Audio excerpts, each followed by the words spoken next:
fazendo tratamento quimioterápico, está com câncer, possivelmente ela está pior do que um paciente com HIV positivo, tá?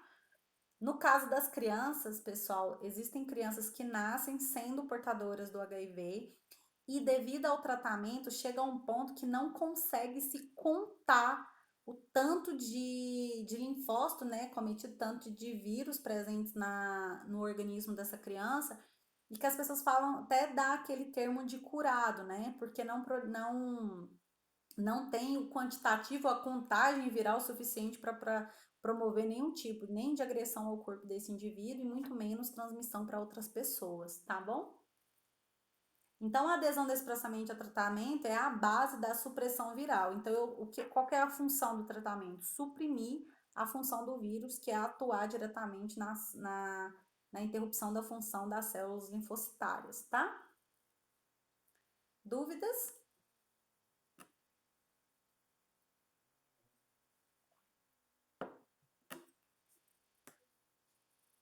Note. Eu achando que o Getúlio tá aí, o Getúlio já tá lá em Goiânia, gente, fazendo sabe-se lá o quê. Então vamos para artrite reumatoide juvenil. Ela é uma doença heterogênea, inflamatória e considerada crônica, tá? Que começa em crianças com menos de 16 anos de idade, beleza? Acomete as articulações, os tecidos conjuntivos e alguns pacientes podem apresentar manifestações sistêmicas não só nessas regiões que eu supracitei, tá? Nas conjuntivas, né? Tecidos conjuntivos e nas articulações. Por isso que o nome dela é artrite. O termo artrite vem de inflamação das articulações. A etiologia, ela é a causa de doença que ainda não se sabe por que acontece, mas as hipóteses, predisposição genética, processo autoimune, por isso que ela está aqui dentro do sistema imunológico, infecções por micro-organismos não identificados e fatores hormonais. Então, a artrite pode apresentar por decorrência de infecções predispostas que a criança tem, ela tem infecções recorrentes, né, por micro-organismos que vão atuar diretamente nas articulações. Quando eu falei da doença da endocardite, que eu falei da febre reumática, uma das características, né, da febre reumática é a artrite. E quando a pessoa mantém essas deficiências do sistema imune e, consequentemente, manifestação nas articulações, a gente denomina que a criança é uma criança portadora de artrite reumatoide, beleza? Por isso que fala reumatismo, que é as doenças rematológicas, né? Que incluem as doenças que podem atuar diretamente da deficiência das válvulas cardíacas e também das articulações desse indivíduo, tá? O que acontece? Na fisiopatologia da doença, nos estágios iniciais, uma ou mais articulações exibem sinais, né, de inflamação. Então, essa inflamação localiza-se na cápsula articular, né, principalmente na sinovial. Então, ele atua dentro da articulação sinovial, que vai provocar intensas dores, né? Eu nem preciso dizer que isso deve doer pra caramba. Por quê? Porque vai inchar, vai causar um edema dentro dessa articulação que vai dificultar a movimentação da articulação que foi acometida, né? Com a inflamação articular contínua, a cartilagem daquela região ela vai se tornar desgastada e sem nutrientes, porque eu não vou ter o processo inflamatório, não vou conseguir nutrir a articulação, causando destruição lenta, né, progressiva das cartilagens, provocando a inflamação não só daquelas regiões, mas com ao redor. O que é ao redor? Os tecidos o quê? Conjuntivos. Tecidos conjuntivos que pode ser os tendões, pode ser a parte muscular, e isso, gente, além da dor na articulação, eu posso ter imobilidade do membro afetado devido a esses processos inflamatórios que vão atingir não apenas ali na articulação sinovial, mas também nas musculaturas circunvizinhas, tá? Nos tecidos circunvizinhos. Então, a atividade da doença é a longo prazo, que pode resultar em alterações permanentes ou perdas, né? Permanente da articulação. Por quê? Porque eu destruo a cartilagem. O que adianta eu ter uma articulação funcionante se aqui no meio eu não tenho a cartilagem? O que que acontece quando eu não tenho cartilagem?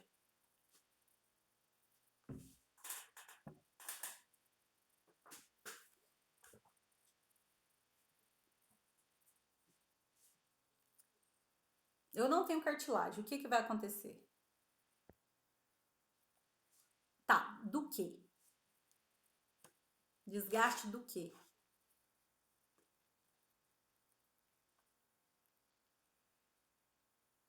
Da estrutura óssea, isso mesmo.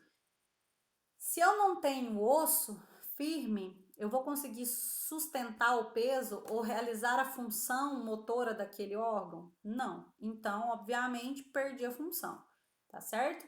Pode ter degradação óssea e também pode ter degradação da musculatura, né, dos tecidos moles que circundam. Inclusive, pode ter lesão epitelial. Então, as articulações acometidas tornam-se inflamadas, com rigidez matinal, principalmente. Como é uma artrite juvenil, é muito difícil eles suspeitarem de artrite. Por quê? Porque é juvenil. Quando a gente tem isso em idoso, né, que é muito, muito, muito mais comum, é que a pessoa costuma apresentar o desgaste natural ali das articulações, né? Então a pessoa manifesta-se a artrite. Quando eu tenho uma criança manifestando isso, inicialmente as dores, principalmente as dores ao movimento, a suspeita é de que essa característica seja pelas dores do crescimento. Não sei se vocês sabem, mas a criança chega numa fase em que os ossos eles vão crescendo, eles vão se enrijecendo, que causa algumas dores, principalmente nos membros inferiores e na coluna vertebral. Então, os lugares afetados pela artrite reumatoide juvenil são exatamente esses. Então, as articulações das vértebras e também as articulações joelho e tornozelo. Então, é as que a criança mais vai relatar dores. Quando chega nas consultas médicas, né, os médicos suspeitam de quê? De dores do crescimento. Só que aí vocês vão perceber que necessariamente não é isso que acontece, né? Então, vai provocar outras características que podem desencadear o aparecimento disso. Não, não é todo mundo que tem dor do crescimento, hoje, Heloise. Pode acontecer e não é algo tão surreal assim, tão incomum. Então, as articulações acometidas tornam-se inflamadas, com rigidez matinal, entumecimento, calor, dor e comprometimento movimental. A criança com a doença pode provocar a parte sistêmica, né, provocando febre alta, exantemas, como eu disse para vocês, podem manifestar por meio de lesões na epiderme e fadiga. A uveíte costuma ser assintomática, né, no início. Como você está lidando diretamente com articulações e tecidos moles, você pode ter uveíte. Aonde fica isso?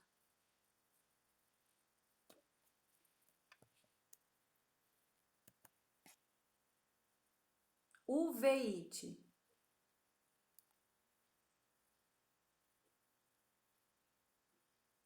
Não.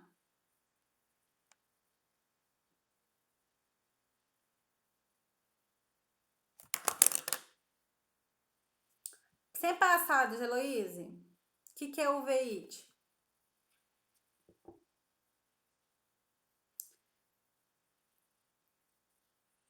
Pesquisa, então, preguiça. Ah, mentira! Acredito eu que seja. Tem nada a ver com virose, gente. Pesquisa aí aonde que fica localizado.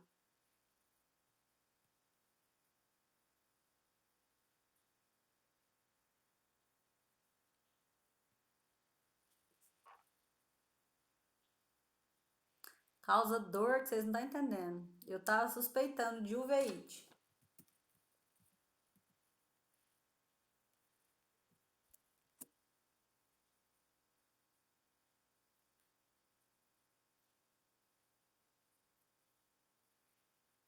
Hum?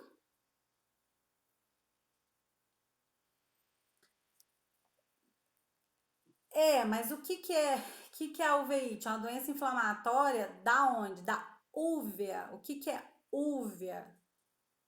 Não é só a íris. É uma parte, certo? Que localiza-se literalmente o movimento, certo? Que faz com que, ah lá, ó, é uma doença inflamatória que pode comprometer totalmente a úvea ou uma de suas partes. A úvea, a parte dela é a íris, corpo ciliar e coroide, não é isso?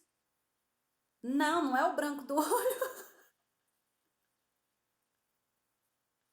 Não é o branco do olho. O branco do olho a gente chama de esclera.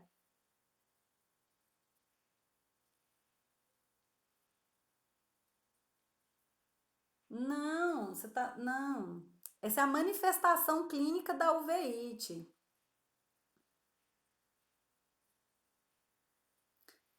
Causa hiperemia na esclera, mas a úvea não é a esclera, beleza? Não é o branco do olho.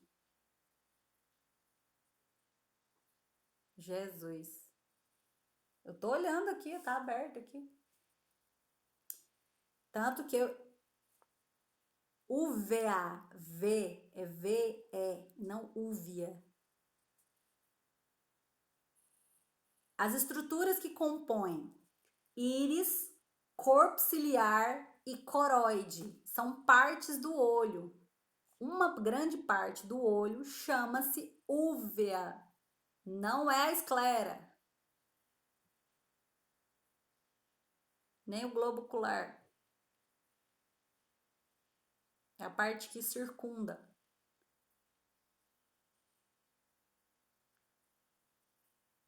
Úvea. O olho vermelho. Olha isso, então não tem um menininho negro aí com o olho. É, primeiro que ele não é moreno, ele é negro, tá? O que você mandou no grupo? Isso? Ah, não, de Heloísa, só você mesmo. Ai, ai. Uma das características da artrite reumatoide juvenil é a uveíte, tá, gente? Só pra gente voltar pra parte que interessa. Tá. Tá. Uhum. Os exames laboratoriais não podem confirmar o diagnóstico, mas pode.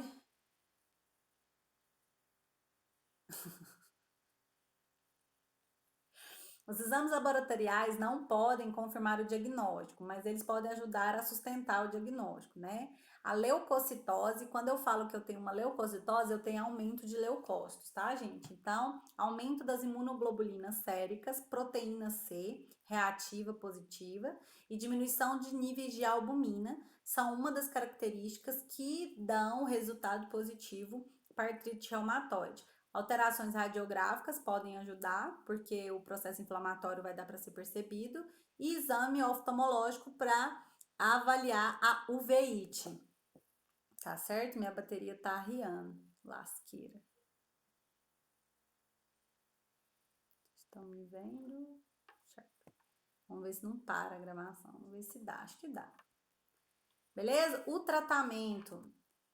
Isso. O tratamento da artrite reumatoide não existe uma cura específica, porém eu faço tratamento de suporte com o que? Corticoide. Aí o menino vai tomar corticoide pro resto da vida. E anti-inflamatórios não esteroidais, certo? Os MAIN. Então, os agentes antirreumáticos, modificadores da doença, podem ser acrescentados ao esquema quando os MAINs não forem efetivos. Quando os anti-inflamatórios não esteroidais não forem efetivos, você vai utilizar os antirreumatoides, tá? Os antirreumáticos. E por fim, não menos importante, por fim não, né? Tem mais duas. Tem o lúpus eritematoso MAINs. É medicamento, você fala MAINs por causa do medicamento. M é de medicamento. Os MAINs, medicamentos anti-inflamatórios não esteroidais. Ou você pode falar os anti-inflamatórios não esteroidais, AINs. Só você mesmo. Vamos falar sobre o lúpus eritematoso. O lúpus é uma inflamação dos tecidos conjuntivos que tem o potencial de afetar qualquer tipo de órgão, né? No caso, os órgãos mais afetados, né, são a agressividade dos sistemas, principalmente da pele, certo? Que é o que a gente mais vai ver. Por isso que uma das manifestações clínicas a gente consegue visualizar pela pele, pelas manchas na face, tá? Então, a incidência é maior entre mulheres em relação aos homens, tá? É mais comum durante o período fértil. Então, o lúpus eritematoso ele não é comum em criança, mas ele é comum em adolescentes em idade fértil, tá? Mas pode afetar crianças de 5 a 15 anos de idade. O lúpus ele é mais agudo e grave em crianças do que nos adultos, beleza? A causa ainda é desconhecida. Os fatores etiológicos incluem perda da regulação do sistema imunológico, por isso que é um problema do sistema imune, predisposição genética e fatores ambientais e hormonais. Por isso que é na idade fértil devido à produção dos hormônios sexuais.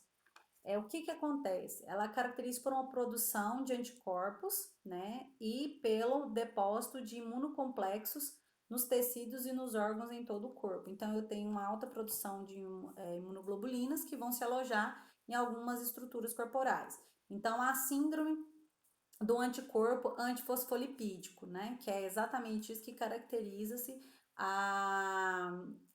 o lúpus. A produção de uma variável de anticorpos dirigidos contra os fosfolipídicos tem sido associada ao lúpus, o aumento e o risco de trombocitose. O que é a trombocitose, gente? É o aumento de quê? De trombos, certo? Que vai provocar o quê?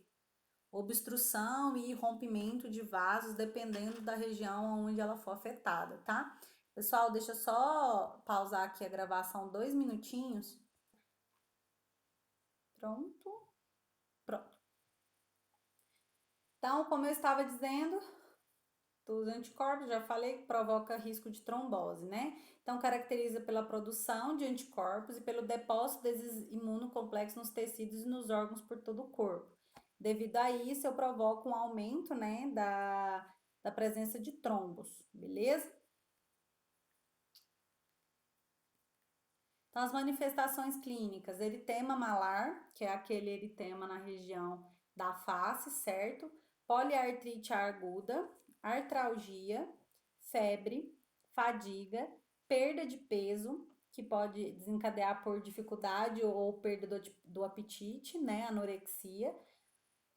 Lesões cutâneas podem aparecer, né, por várias partes e podem desaparecer também, viu? Principalmente nas crianças após 6 meses de idade. Essa doença pode dar em qualquer criança, é mais comum de criança acima de 5 anos de idade, beleza?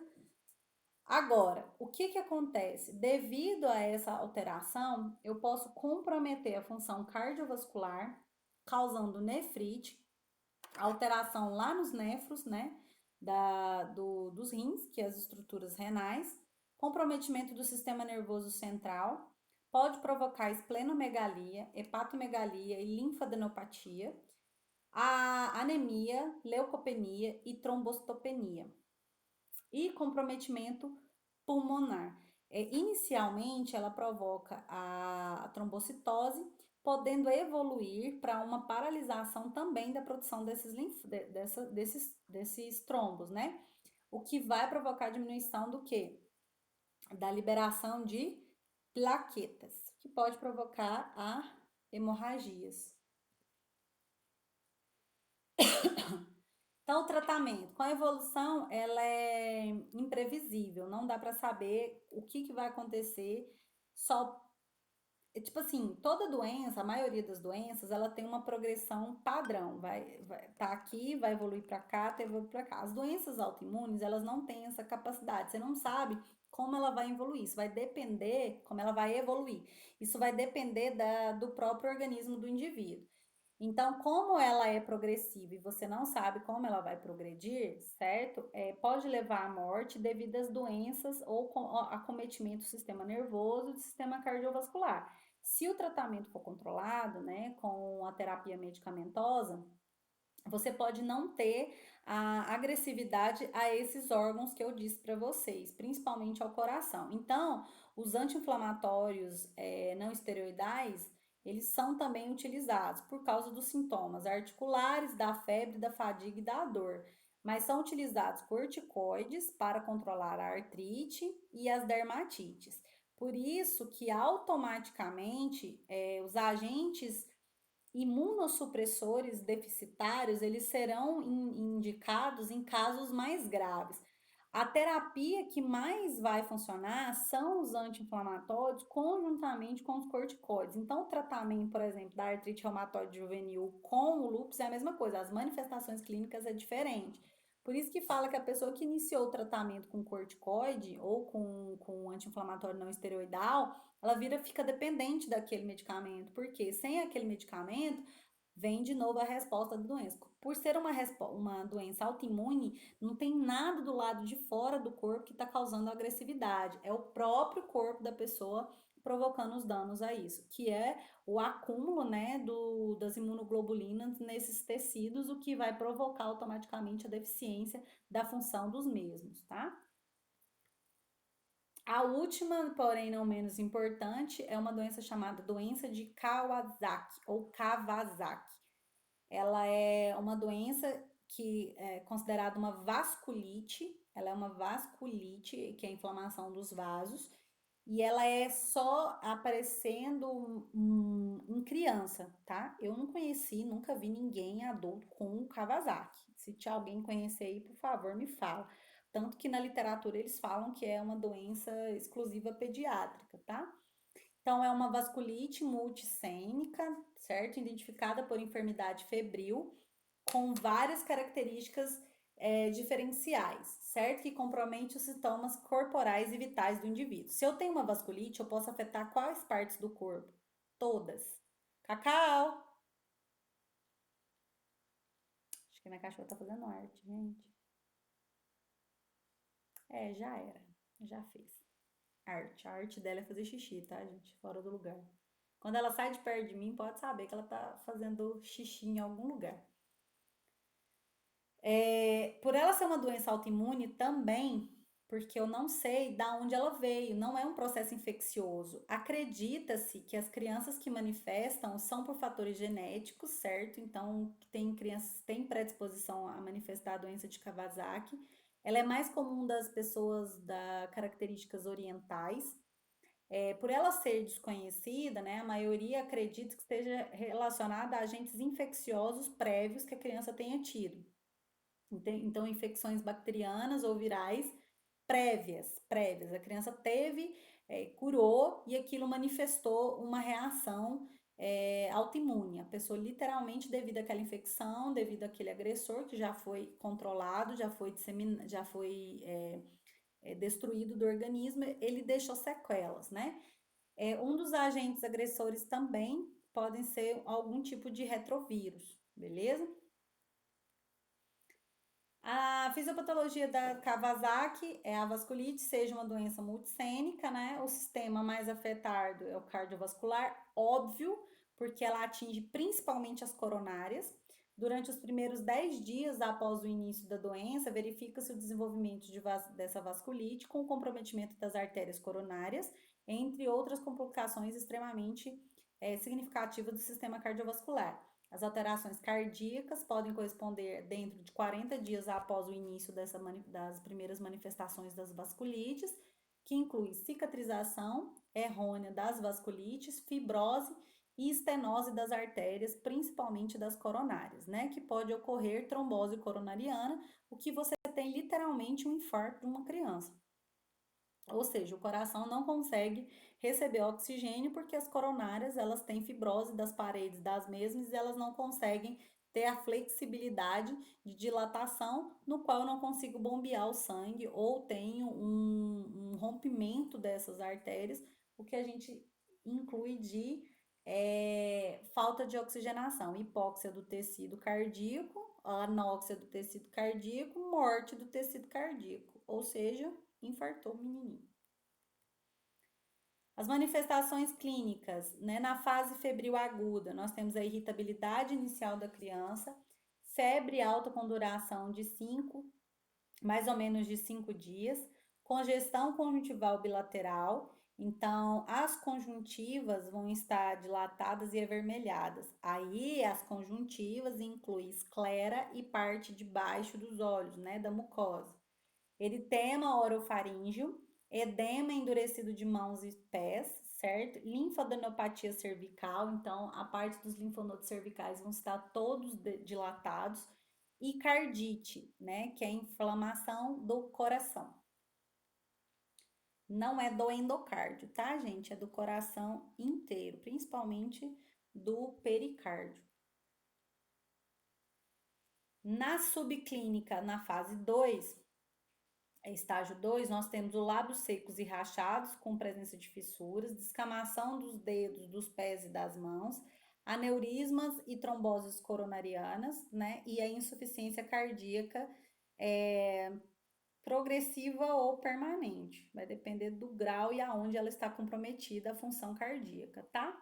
Na fase de convalescência, nós temos o estágio 3, a criança parece que está super bem, ela não manifesta os sintomas, porém, há sulcos transversos dos dedos da mão e das unhas dos pés, trombose coronariana, podendo haver aneurismas também, e com certeza rompimento. Quando eu falo formação de aneurisma, não necessariamente a criança vai ter o efeito aqui, tá, gente? Ela pode ter o efeito mais pra frente. Ou o que vai acontecer? Ela faz um aneurisma, a criança para de ter os sintomas da doença, ela tem uma vida normal, você acha que tá tudo certo, e lá na frente a criança tem um rompimento desse aneurisma. Com o rompimento do aneurisma, eu posso ter o quê? Morte, né, gente? Dependendo de onde está localizado esse aneurisma, a função cardíaca ou nervosa podem ser comprometidas. Então, o diagnóstico ele se baseia nas manifestações clínicas dessa criança, certo? Realização de eletrocardiograma, ecocardiograma e hemograma completo. Tem cura? Aí que tá. Tem, mas eu falo assim, eu tô tratando a doença de Kawasaki? Não, eu tô usando os medicamentos para evitar a progressão da doença. Então, eu vou prevenir a trombose e os aneurismas coronarianos que vão levar a criança à morte. A terapia com doses únicas de imunoglobulina infundidas durante a primeira fase. A terapia com ácido acetilsalicílico para evitar a formação de trombos, certo? E raramente faz cirurgias para retirar ou destruir os aneurismas. A gente faz tentar evitar o aparecimento de aneurisma. Se esse aneurisma apresentar, a gente vai controlar o mesmo e dependendo da região, aí sim a gente vai colocar os clamps para evitar o rompimento desses aneurismas, tá certo? Entenderam?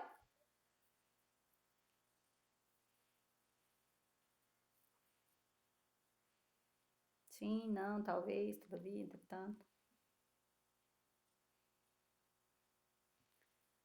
Essas grande quantidade de pessoas presentes, eu fico muito feliz, tá, gente? De vocês estão sempre presentes aqui na minha aula. Muito obrigada pela participação de 3 alunos. Eu tô chocada, cara. Ai, ai, o povo não aprende, né? Vou começar a dar ponto por dia da matéria. Começar a dar ponto. Vou mesmo. A Geloís falou um negócio brincando lá no início, né, Geloise, mas eu acho que você estava certo, né? As pessoas não querem assistir a aula, né? Só querem saber de nota. Quando fala que é nota, fica todo mundo preocupado. Mas com relação ao conteúdo, ninguém fica, né? Você precisa de quê, ô Daniele? Então, eu sei, Daniele, que você tá aqui sempre. O povo trabalhando, cara, o povo liga. Olha, eu não vou nem falar, gente, mas olha o Getúlio, ele tava na estrada, querendo ou não, ele tentou, pelo menos, né? Ai, é complicado. Sim, querida, eu estava de plantão bate-ponto 7h25 e já entrei na sua aula, tá, querida? Ainda estava no hospital ainda, porque o esposo demorou a buscar um pouquinho, viu? Pois é, por isso que eu tô falando, gente. Eu agradeço, eu admiro a participação de vocês, porque eu sei que não tá fácil. Tem gente que trabalha, tem gente que tem outras coisas pra fazer, tem gente que tem filho, que tem, sabe? Mas é complicado, o povo não participa, não tira dúvida, e aí faz a prova. Aí, literalmente, desculpa, gente, eu sei que não é o caso de vocês, eu tenho certeza disso. tá? Mas é complicado. Então eu vou acabar a gravação por hoje e a gente continua a conversa, tá? Então por hoje é só. Até.